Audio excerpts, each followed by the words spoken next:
በአማራ ክልል መሃል ሳይንት ገዳም ላይ በተፈጸመ የከባድ መሳሪያ ጥቃት 6 ሰዎች መገደላቸው ተሰማ።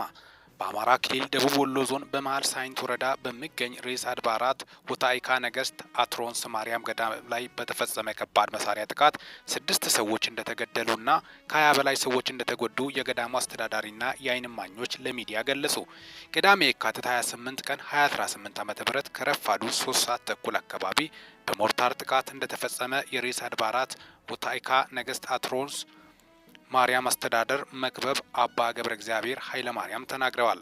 ከዕለቱ ቅዳሴ በኋላ በደረሰው ጥቃት የገዳሙ አበው መነኩሳት ዲያቆናትና የደጓ ተማሪ መገደላቸውን የገዳሙ አስተዳዳሪው ተናግረዋል። በተፈጸመው ጥቃት አባታቸው እንደተገደሉባቸው ለሚዲያ የገለጹት መሪጌታ ስሙር ከቤተ ክርስቲያኑ ጩኸት ሲሰማ እየሮጥኩ ብሄድ እንደዛ ሆኖ አገኘው። ብዙ አስክሬን ተመለከትኩ። አስክሬኖቹን አንስቼ ለቤተሰቦቻቸው ሰጠው ብለዋል።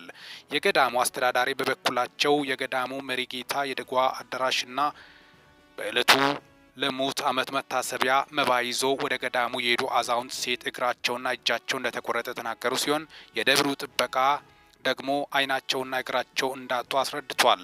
በተጨማሪ የመሳሪያ ፍንጣሪ የመታቸው 21 ሰዎች መቁሰላቸውን አስተዳዳሪው ገልጿል። በወረዳው በሚገኙ እንዲሁም ደሴ ከተማ ባሉ ሆስፒታሎች ሕክምና ላይ እንደሚገኙ አክሏል። ከቅዳሴ በኋላ የቤተ ክርስቲያን አገልጋዮች ለመባ በተሰበሰቡበት ወቅት ጥቃቱ እንደተፈጸመና የአካል ጉዳት የደረሰባቸውም ካህናት፣ መነኩሳት፣ የአብነት ተማሪዎችና ዲያቆናት እንዲሁም ተናግረዋል። አሁን ደብሩ ላይ ያሉት እኔ ብቻ ነኝ፣ ከመቶ ያላነሱ አገልጋዮች ነበሩ ያሉት አባ ገብረ እግዚአብሔር የተቀሩት አገልጋዮች እንደሸሹና ሌሎች አገልጋዮች ደግሞ በሕክምና ላይ እንደሚገኙ አስረድቷል። የገዳሙ አስተዳዳሪ የቤተ ክርስቲያኑ አዳራሽ፣ የቤተ ክርስቲያኑ ቆርቆሮና የምዕመናን ቤት ላይም ጉዳት መድረሱን ተናግሯል። ሚዲያ ያነጋገራቸው የአካባቢ ነዋሪና የዓይን እማኝ በጥቃቱ ከተገደሉት አንደኛው የባለቤታቸው አባት መሆናቸውን ገልጿል። ከቅዳሴ በኋላ ከጓሜዳ ወደ አትሮንስ በተተኮሰ ሞርታር የ6 ሰዎች ሕይወት አልፏል። 28 ሰዎች ላይ ከባድ ጉዳት ደርሷል ብሏል። በጥቃቱ ሳቢያ የአካል ጉዳት ከደረሰባቸው ሰዎች ግማሾቹ እጃቸው ተቆርጧል፣ ግማሾቹ እግራቸው ተቆርጧል፣ ሌሎች ዓይናቸው ጠፍቷል ሲሉም አክሏል። ከመካከላቸው ወደ 10 የሚጠጉት ሰዎች የደረሰባቸው መጠነኛ ጉዳት እንደሆነ ገልጸዋል። የተገደሉት ሰዎች አካላቸው ላይ ከፍተኛ ጉዳት ደርሶባቸው ስለነበር ይህ ኢከሌ ነው ለማለት እንኳን እንዳልተቻለ የዓይን እማኙ አክሏል። የገዳሙ አስተዳዳሪም ሬሳቸው ለየብቻ ከፋፍለን እየለቀምን ነው ያነሳ ነው፣ ሙሉ አካላቸውን አላገኘንም ብለዋል።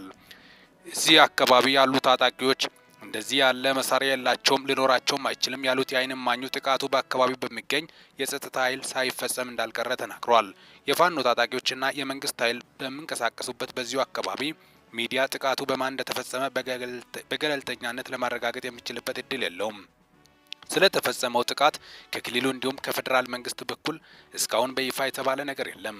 የኢትዮጵያ ኦርቶዶክስ ተዋሕዶ ቤተክርስቲያን በደቡብ ወሎ ዞን በሚገኝ ገዳሟ ላይ ስለደረሰው ጉዳትና የሰዎች ሞት በተመለከተ እስካሁን በይፋ የሰጠችው መረጃ የለም። ሚዲያ ከደቡብ ወሎ ዞን አስተዳዳሪዎች ምላሽ ለማግኘት ያደረገው ጥረት ስልካቸው ባለመነሳቱ አልተሳካም። ጥቃቱ የተፈጸመበት የመሃል ሳይንት ወረዳ በአጅባር ወረዳና በመካነ ሰላም ወረዳ መካከል የሚገኝ ሲሆን ከባድ መሳሪያ የተተኮሰው ከአጅባር ዝቅ ብሎ ከሚገኘው ጓሜዳ እንደሆነ የዓይን እማኙ ገልጿል። የመከላከያ ሰራዊት በአካባቢው በሚገኝ ጅምር ሆስፒታልና አጅባር በሚገኝ ሙያና ቴክኒክ ተጠግቶ እንደሚገኙ የተናገሩት የዓይን እማኙ ከአጅባር ወጥቶ ዝቅ ብሎ ባለው ጓሜዳ የገጠር ቀበሌ ሆኖ ሲያስወነጭፉ ነው የተተኮሰው ብለዋል። የገዳሙ አስተዳዳሪም የጦር መሳሪያ የወረደው ከአጅባር ነው በማለት ገልጸዋል። ጥቃቱ ሲፈጸም በቦታው የነበሩት የገዳሙ አስተዳዳሪ መክበብ አባ ገብረ እግዚአብሔር 3 መሳሪያ ተወረወረ፣ አንደኛው ከኛ በታች አምባሰር አረፈ፣ ሁለተኛው አልፎ ሄደ፣ ሶስተኛው ደብሩ ላይ ያረፈ ብለዋል። በተፈጸመው ጥቃት የተገደሉት መክበብ አባ ሞገስ ፍስሐ ወይም የደብሩ ቀዳሽ፣ ዲያቆን ከናፈርገብ አንዳርገ የዕለቱ ቀዳሽ፣ እማሆይ ድንቀ ታከለ ወይም የደብሩ አቃቤ፣ ዲያቆን በለጠ ያስቻለው የዕለቱ ቀዳሽ፣ ዲያቆን በአማን ገብረ ማርያም የድጓ ተማሪና ዲያቆን አይመረ መርሻ የዕለቱ ቀዳሽ መሆናቸውን ለሚዲያ ተናግሯል። ከተገደሉት መካከል የሶስቱ ቀብር ስነ ስርዓት የካቲት 29 ቀን 2018 ዓ.ም እዚያው ገዳም ውስጥ ተከናውኗል። ጥቃቱ ለምን እንደተፈጸመና የምናውቀው ነገር የለም ያሉት የገዳሙ አስተዳዳሪ የከባድ መሳሪያ መጥቶ ሲጨፈጭፈን አየን እንጂ ለኢትዮጵያና ለዓለም መጸለያችንና ስርዓተ እግዚአብሔርን ማድረሳችንን ብቻ ነው የምናውቀው። ጉዳትና ውድመት ይደርስብናል ብለን የምናስበው የለም ሲሉ አስረድቷል።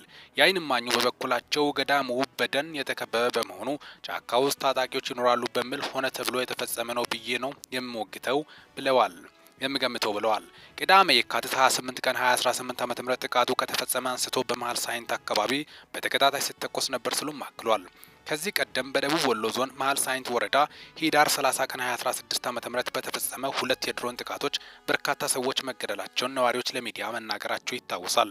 በዞኑ ልዩ ስማቸው መሳለሚያና ቀይ ዋሻ በተባሉ አካባቢዎች ላይ በተፈጸሙት የድሮን ጥቃቶች የተገደሉት ሰዎችን በተመለከተ ትክክለኛ አሃዝን ለማወቅ ባይቻልም የሟቾች ቁጥር 40 እንደሚደርስ ሚዲያ ያነጋገራቸው 5 የአካባቢ ነዋሪዎች ገልጸውም ነበር።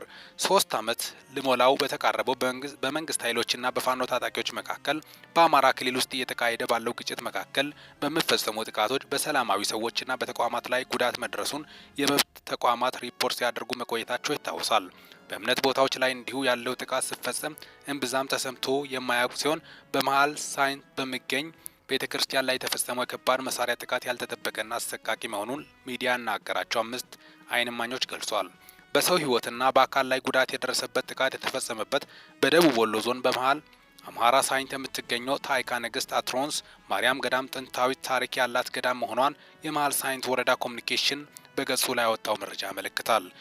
አጠቃላይ እንግዲህ የደረሱን መረጃዎችን በማስመልከትም ነው እስካሁን ድረስ እንግዲህ የተሰማው ይህ ነው የሚል አካል እንዳልደረሰም ነው።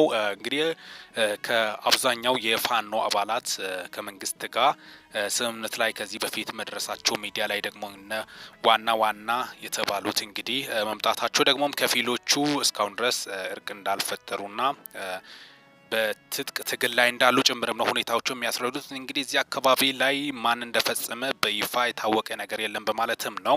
ከፊሎቹ እንግዲህ ከባድ መሳሪያ ማን እንደተኮሰ ማን እንደሚይዝ ደግሞ እናውቃለን በማለትም ሚዲያ ላይ ለማስተላለፍ የሄዱበትም ነገሮች መረጃዎችን በማስመልከትም ነው። አጠቃላይ እንግዲህ የዚህ የመረጃ ምንጫችን ቢቢሲ ነው። ቢቢሲ አማሪክ ኒውስ ነው።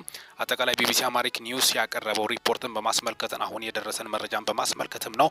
አጠቃላይ እንግዲህ ለሞቱት እንግዲህ በጣም አሳዛኝና ልብ ሰባሪ እንደሆነ ጀምረም አሁን ያሉበትን ሁኔታ በማስመልከት ገዳሙ ያለበትን ሁኔታን በማስመልከትም የደረሱን ከወደ አማራ ክልል የደረሰን መረጃን በማስመልከትም ነው ለእናንተ ይዤላችሁ የመጣሁት። ዕለታዊ መረጃዎችን በማስመልከት አዳዲስ መረጃዎችን በማስመልከት ለእናንተ የምናቀርብላችሁ ይሆናል። እስካሁን ድረስ አብሬያችሁ ቆየሁት ሚኪ ነኝ። ለዚህ ቁም ነገር አዘል ቻናል አዲስ ከሆናችሁ ሰብስክራይብ በማድረግ ቤተሰብ ይሁኑ። በዚሁ ቻናል በዋናነት የምተላለፉት ወቅታዊና ታማኝ እንዲሁም ሚዛናዊ መረጃዎች ስለሆኑ ሰብስክራይብ ስታደርጉ ደወል ምልክቷን ወይም ኖቲፊኬሽን ቤሏን ክፍት ያድርጉ። ያን ሲያደርጉ ወዲያውኑ የሚለቀቁት መረጃዎች ለእናንተ ይደርሳሉ። አጠቃላይ እንግዲህ ለሰዓታት ያሉኝ መረጃዎች ይህን ይመስላሉ። በወቅታዊና አጫጭር እንዲሁም ሚዛናዊ መረጃዎች እስከምንገናኝ ድረስ በያላችሁበት ዓለም ክፍል ሰላም ያቆያችሁ።